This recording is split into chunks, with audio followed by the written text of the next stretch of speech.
मुठी बुरहानिया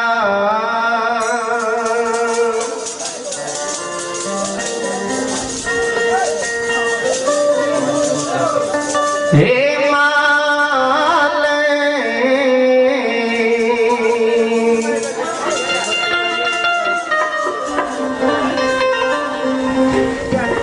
होता हो सिरहौनमा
शिरोमणि श्रोता बंधु श्रोता भगवान ये हमारी माँ बहन बाबू भैया सब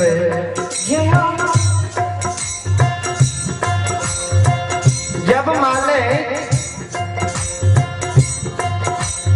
नैहर से सासुर नव दुल्ही बन गए माले भैरव बाबा के धर्म पत्नी रहते श्रोता बाबू श्रोता भगवान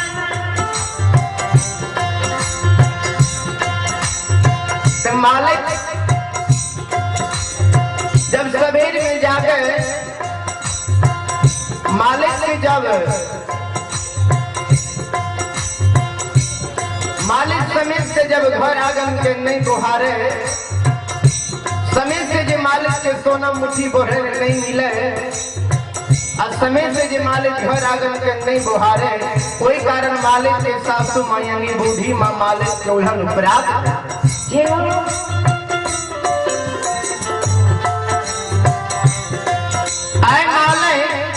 सासू माँ के उल्हन प्राग के डर से बाबूजी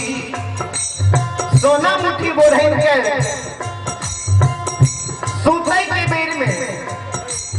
रात्रि के समय में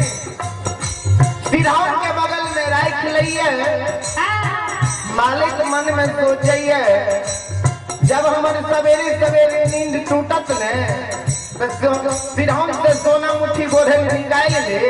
आ झट दिन घर आंगन बोहार ले जब हमारे सासू माँ हमरा उल्हन पर आगन नहीं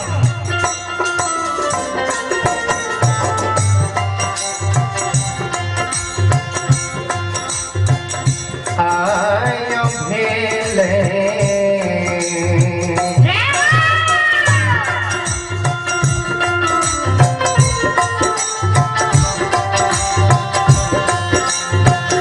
भोरधीन सरबा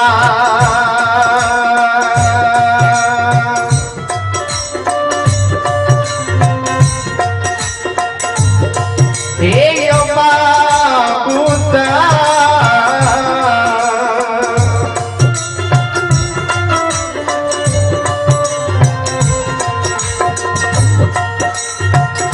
बाबू सब बन में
श्रोता बंधु,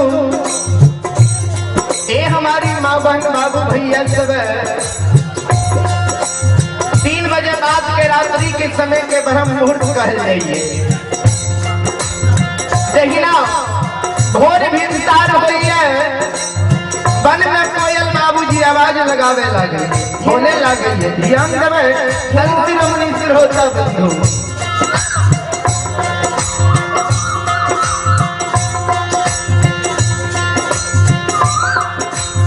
जहिना वन में कोयल बोलले, कोयल का आज मालिक के कान में यानी सरवन में चल जाइए, मालिक के नींद बाबूजी टूट जाइए।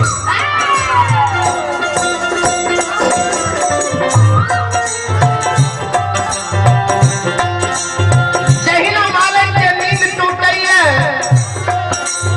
मालिक दोनों मुट्ठी बोलन फिर हमसे ले लिये। जहिना यो कल हमर माँ बहन लोहे के आंगन घर में झाड़ू लगावे, वही समान मालिक आंगन घर में लोहे के झाड़ू लगावे। ध्यान देवे संत शिरोमणि श्रोता बंधु।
तीसरो पामा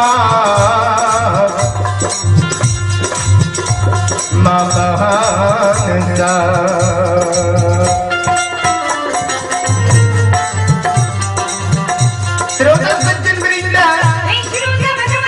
मालिक घर आगे के बोहार के पोटरन के एक जगह डेरिया पर बाबूजी पूरी लगा देते जहिना घर आगे के पोटरन के मालिक डेरिया पर पूरी लगेल के तातक में मालिक के सासू मायनी बूढ़ी माँ के नींद बाबूजी टूट जाए जहिना मालिक के सासू माँ की नींद टूटी है मालिक के सासू माँ घर से बाहर हुई है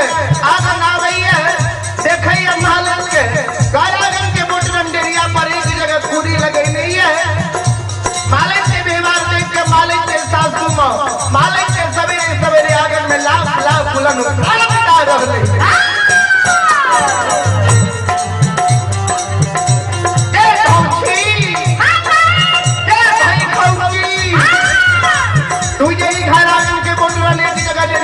पूरी लगा देली तोरा तनियो बोलबे सबूर नहीं छो केन तोर में हर में मार हो केन तोर हो जाय रहो जे एको बोलबे सबूर सिखा के तोरा नहीं हर संस्था सुर नहीं भेजल छो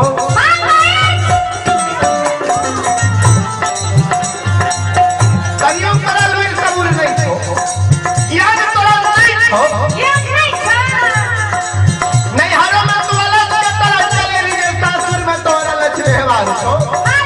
बाबूजी मालिक के सासू माँ सवेरे सवेरे आंगन में लाख लाख फूलन उड़ा रही है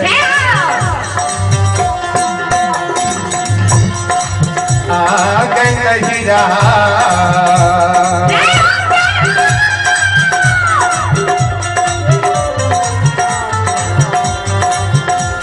के चलती करल छो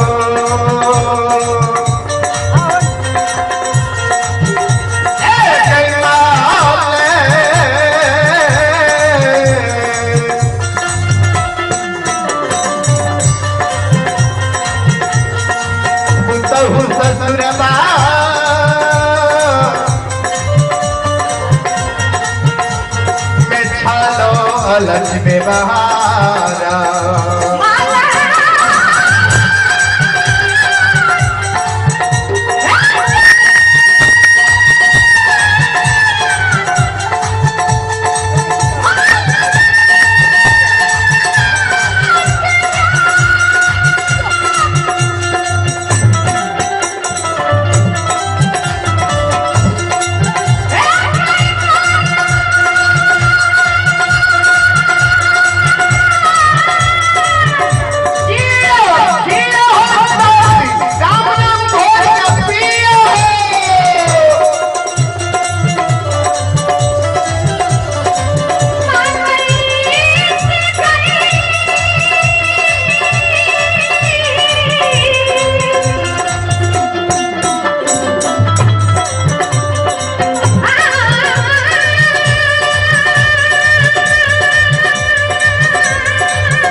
सवेरे आंगन में लाख लाख फूलन उड़ा मालिक सासू माँ के लोग बड़ा सुन के आंगन में सवेरे सवेरे बैठ के जार बेजार कह रहा है संत शिरोमणि श्रोता बंधु ए हमारी माँ बहन बाबू भैया सब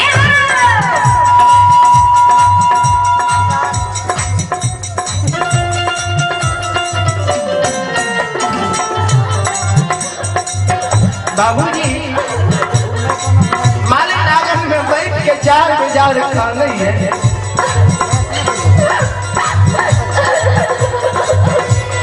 माँ माता जी गलती हम कैलो गलती हमारी है और हमरा एक चाट मारू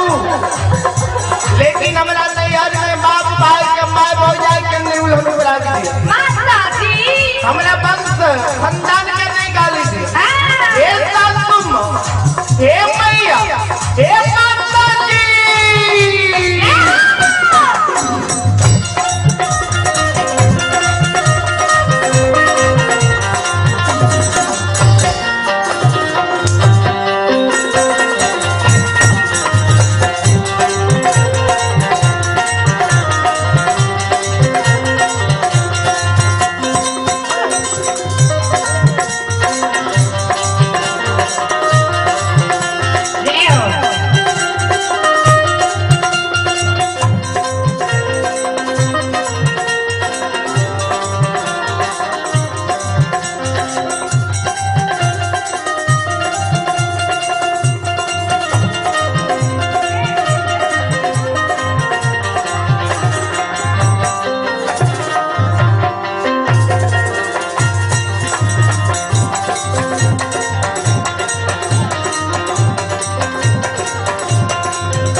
बोलो बोलो मैया